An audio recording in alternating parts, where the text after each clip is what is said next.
एक दिन सुंदरपुर जंगल में राजा चील अपने महल में सभी दरबारी पक्षियों के साथ बैठे हुए थे।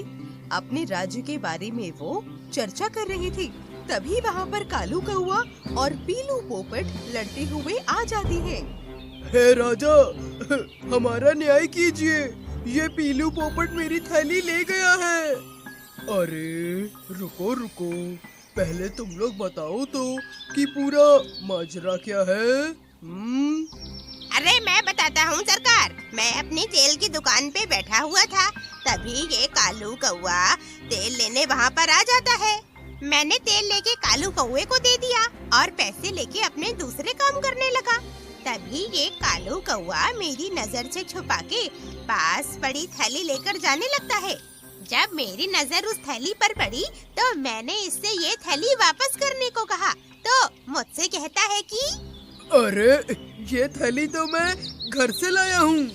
ऐसा बोल के वो मेरे साथ लड़ने लगता है और मुझे मारने की धमकी देने लगता है सरकार। इसीलिए मैं इसे आपके पास लेके आया हूँ।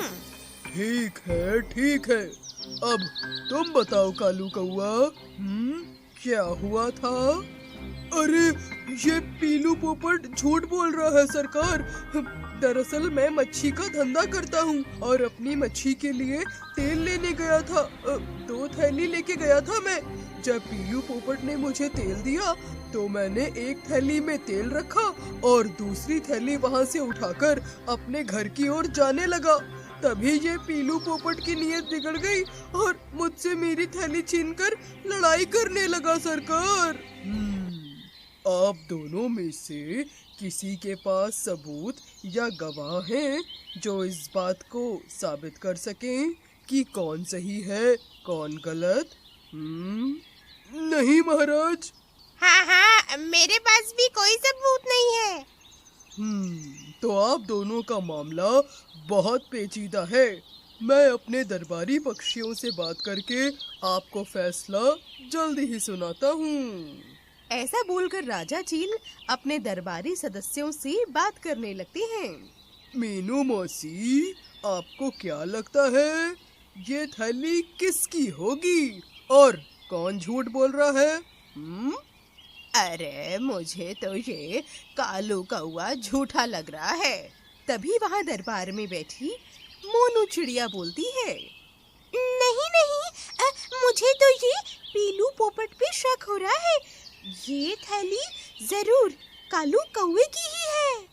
तभी राजा रानू की तरफ देखते हैं। रानू बहुत होशियार और चतुर थी। वो बस तब से लोगों को सुनी जा रही थी। बोलो रानू, तुम क्यों चुप हो? तुम्हारा क्या कहना है इस पे? मेरे पास एक उपाय है। आप सब लोग मेरे साथ बाहर चलिए। सभी रानू की बताई हुई जगह पर पहुंच जाते हैं। रानू के मुताबिक सिपाही ने एक कढ़ाई में पानी को गर्म करने के लिए रख दिया था। अब पीलू पोपट, तुम्हारे पास जो थैली है अब वो मुझे दो। पीलू पोपट वो थैली रानू को दे देता है। पीलू पोपट से थैली लेकर रानू वो थैली सबसे पहले दरबारी और राजा चील को सूंघने को देती है और इसके बाद वो थैली गर्म पानी में डाल देती है। थोड़ी देर के बाद पानी का रंग थोड़ा लाल हो जाता है और ऐसा देखकर रानू को सब समझ आ जाता है। महाराज, ये थैली कालू कौवा की ही है और ये दुष्ट पीलू पोपट झूठ बोल रहा है। अरे नहीं, ये थैली तो मेरी ही है। आपको जरूर कोई गलतफहमी हुई होगी। सिपाही, जरा इस पीलू पोपट को 100 कोड़े तो मारना। सारा सच ये खुद ब खुद बता देगा। ऐसा सुनकर पीलू पोपट की सिट्टी पिट्टी गुल हो जाती है और वो डरकर सबको सब कुछ सच बता देता है। ऐसा देखकर सभी पक्षी दंग रह जाते हैं क्योंकि उन्हें तो कालू कौवा ही गलत लग रहा था। अरे वाह रानू, लेकिन तुम्हें मालूम कैसे चला कि पीलू पोपट झूठ बोल रहा है? दरअसल महाराज, कालू कौवा की मछली की दुकान है, इसीलिए थैली में से मछली की बास आ रही थी और थैली में खून भी था। इसीलिए तो पानी का रंग लाल हो गया। ऐसा देखकर मुझे सब समझ आ गया और मैंने पता लगा लिया कि यही पीलू पोपट झूठ बोल रहा है।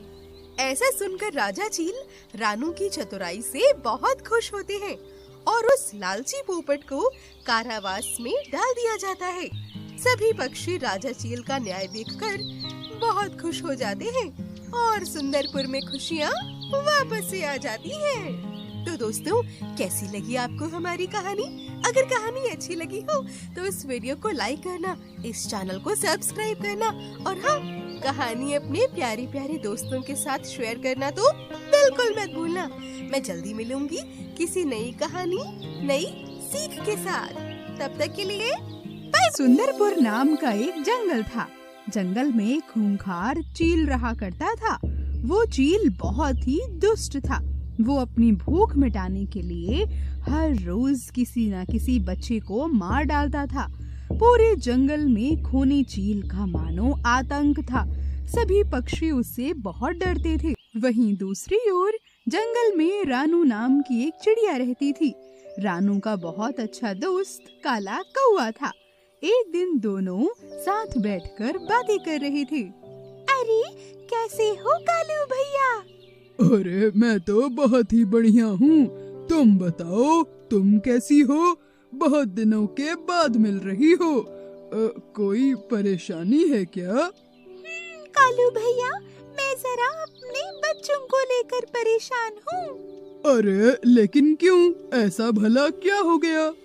दरअसल भैया, मैं खाना लेने बाहर जाती हूँ और तब तक मेरे बच्चे अकेले रहते हैं। खाना ढूंढने के लिए मुझे बहुत दूर जाना पड़ता है और बहुत मेहनत करनी पड़ती है। मुझे उस खूनी चील का डर लगा रहता है। ओह, तो ये बात है। बात तो तुम ठीक कह रही हो। पूरे जंगल में उस खूनी चील का आतंक तो है। अब कालू भैया, क्या आप इसमें मेरी एक मदद कर सकते हैं? जब भी बस मैं खाना लेने बाहर जाऊं, तब तक के लिए क्या आप मेरे बच्चों के पास रुक जाएंगे? उस चील से उनकी रक्षा कर सकेंगे आप? हाँ, इसमें भला पूछने वाली क्या बात है। मैं जरूर उनके पास रुक जाऊंगा। बस इसके बाद दोनों ने जैसा सोचा था वैसा ही हुआ। रानू जब खाना लेने बाहर जाती है तो काला कौवा वहाँ पर आ जाता है और उसके बच्चों का ख्याल रखता है। देखते ही देखते समय बीतने लगता। वहीं दूसरी ओर जंगल में एक दिन कपटी चील शिकार करने निकलता है। बहुत भूख लगी है मुझे। चलो जंगल में जाता हूँ और शिकार करता हूँ। कब से ताजा मांस खाने को नहीं मिला। एक दिन रानू खाना लेने तभी बाहर जाती है और खाना ढूंढते ढूंढते बहुत दूर निकल जाती है। चील भी खाना ढूंढते ढूंढते रानू के घोंसले के पास आ जाता है और दूर से ही उसके घोंसले पर नजर रखने लगता है। ये तो चिड़िया के बच्चे हैं। बड़े ही नाजुक लग रहे हैं। इन्हें तो खाने में बहुत मजा आएगा। अरे, लेकिन ये काला कौवा यहाँ पर क्या कर रहा है? जो भी हो, आज ये चिड़िया के बच्चे मुझसे नहीं बचेंगे। इन्हें तो मैं खा कर रहूंगा। ऐसा बोलकर चील काले कौवे और बच्चों के पास आ जाता है। चील, वहीं रुक जाओ। मेरे होते हुए तुम इन बच्चों को कुछ नहीं कर सकते। दूर हटो इनसे। अरे, लेकिन काले कौवे, ये तुम्हारे बच्चे थोड़ी हैं। फिर मुझे क्यों रोक रहा है? अरे, मेरे नहीं तो क्या हुआ? ये मेरे दोस्त के बच्चे तो हैं और वो मुझ पर पूरा भरोसा करके ही यहाँ से निकली है खाना लाने के लिए। मैं किसी भी हाल में तुम्हें इन्हें खाने नहीं दूंगा, समझा?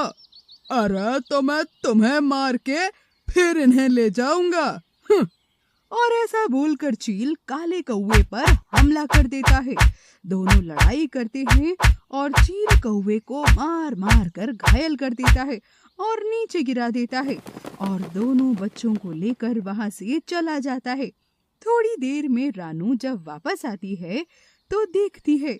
अरे कालू भैया, आपका ये हाल किसने किया?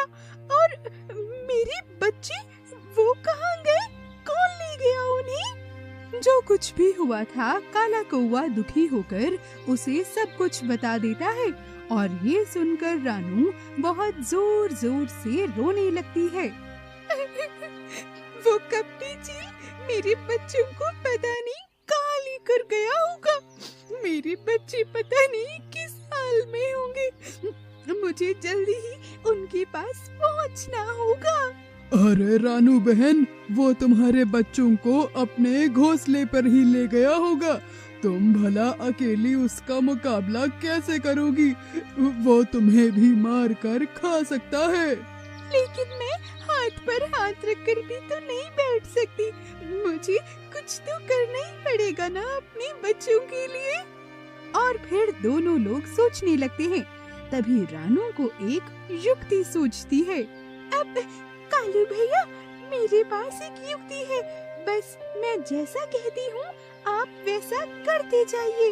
ऐसा बोलकर रानू युक्ति अनुसार चील के घोंसले की तरफ चली जाती है।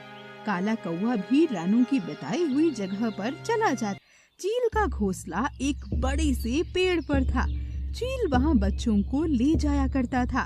देखो बच्चों, तुम देखने में ही कितने स्वादिष्ट लग रहे हो।